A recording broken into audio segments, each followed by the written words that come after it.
Section 2.4 continued. A very useful but different type of graph is a stem and leaf plot or stem and leaf graph. This type of graph divides each data value into two parts, a stem and a leaf. It's up to us to decide how to divide up the data value, but usually for a two-digit number, the number in the tens place is usually the stem, and the number in the ones place is the leaf. For larger numbers, for 3 or 4-digit numbers, it's up to us to divide decide how we'll divide the digits up. For the most part, we'll be dealing with two-digit data, so we won't go into that too much. But when you do go to plot, the leaves are plotted with each stem, which then produces a graph. Let's take a look at example 3 and see how this is done. The carry-on luggage weights in pounds for a random sample of 40 passengers returning from a vacation in Hawaii were recorded below. So we have all this data here. Now, how do I do a stem and leaf plot? How do I break it up? Well, let's look at the first data value, 30. We would split it up this way. 3 over here and the 0 over here. So the 3 is considered the stem and 0 is the leaf. Now when we have additional values, let's say we take a look at the 35. And I already have 30 written this way, 3 as the stem, 0 as the leaf. For 35, the stem is 3 and the leaf is 5. But since we already have a stem of 3, we would just add on the leaf of 5 this way. So we would continue. If I had another value, say like 38, I'd add on an 8 after the 5, and my that particular row would extend with a leaf of 3. So I know that 3 and 0 gives me back my data value of 30, and the 3 and the 5 gives me back my data value of a 35. So let's see if we can complete the entire set. One thing you want to be very, very careful of is the stems must be in numerical order. It's not as important for the leaves to be in numerical order, but the stems have to be. So looking at our data, we have a low value of 0 or 3. So that's a single digit number. You can think of that as having a tens place of 0. And it goes up to, looks like in the 40s is our highest. So let's put our stems on first. So 0, 1, 2, 3, and 4. Okay. So 30, here's my stem of 3. I just add a 0. 27, I put a leaf of 7. 12, I put a leaf of 2. For 42, a leaf of 2. 35, so I add my 5 onto the same stem of 3 and just continue that pattern until we get every data value. Okay, so that takes care of the first row. 22.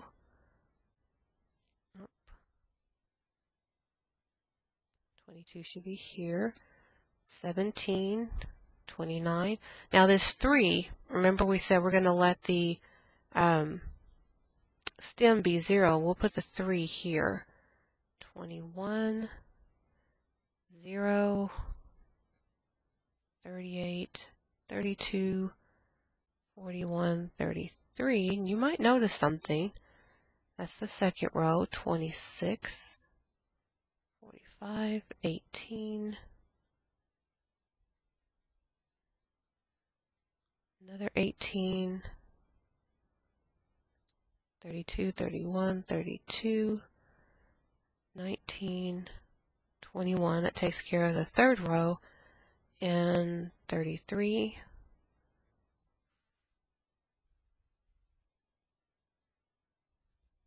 31, 28, 29. Oh, we do have 50.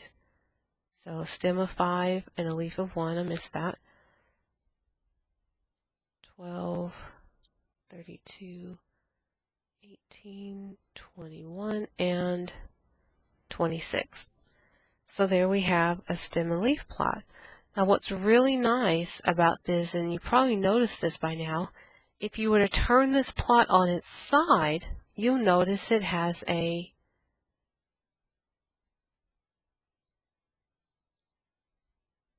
histogram-like appearance. It looks like bars, just like a histogram. The advantage of a stem and leaf plot, though, over a histogram is that it preserves the data. So I still get to see a trend. I can see that most people coming back from Hawaii, their luggage is in the 30 pounds to 39-pound range because of this long list of leaves here next to the stem of 3. So that would be like my highest bar if I'm looking at a histogram. But what's really nice is I can get all my original data back. So I know that this is a 3 and a 12 and a 17 and a 27 and a 30 and 35. All my original data is preserved. Whereas with the histogram, once you move from the original data to a frequency distribution to a histogram, you no longer know what your original data is.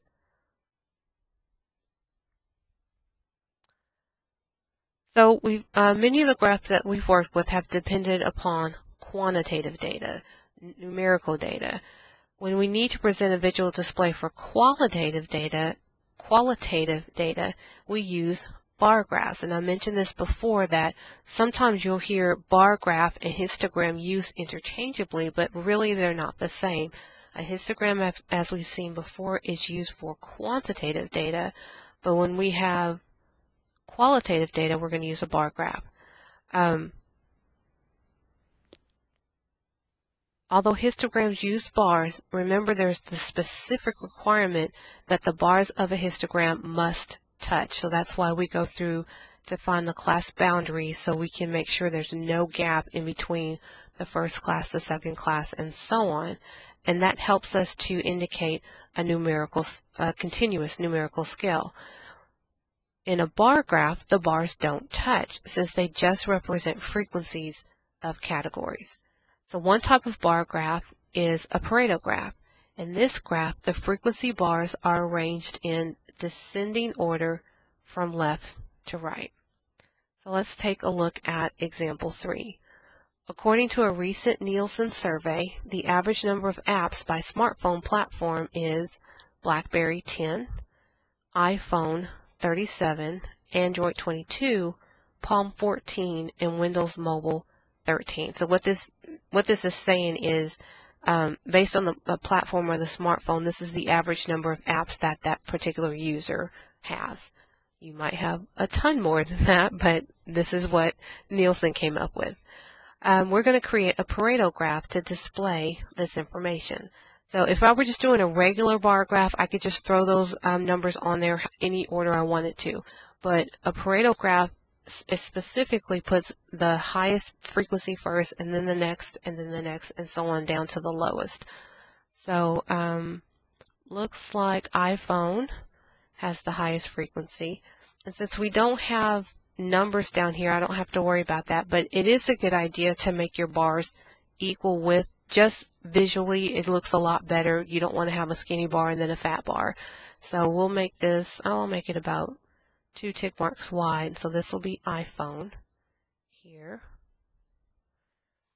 And now I do, so we can say, still want to label our axis. So we'll say smartphone platform. For our horizontal axis, and for our vertical, we still we'll call that the frequency. And for a title, number of apps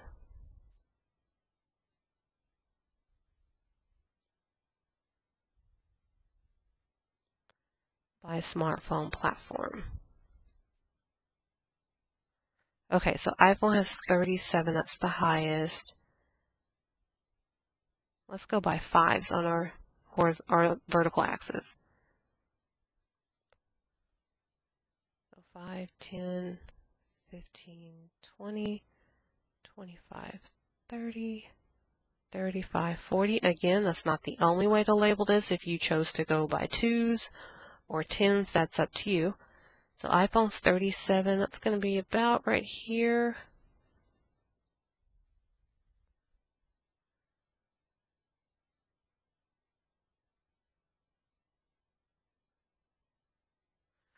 Okay, and the next highest will be Android. Now remember, our bars don't touch, so I'm going to skip, and hopefully I have enough room here, and put Android.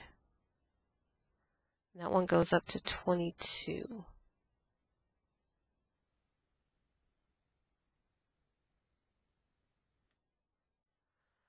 And then the next highest would be Palm, which is 14.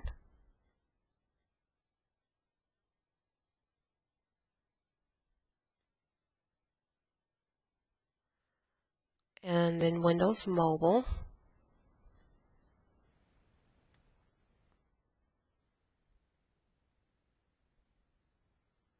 I'm going to abbreviate that WM. And then the last one is BlackBerry at 10.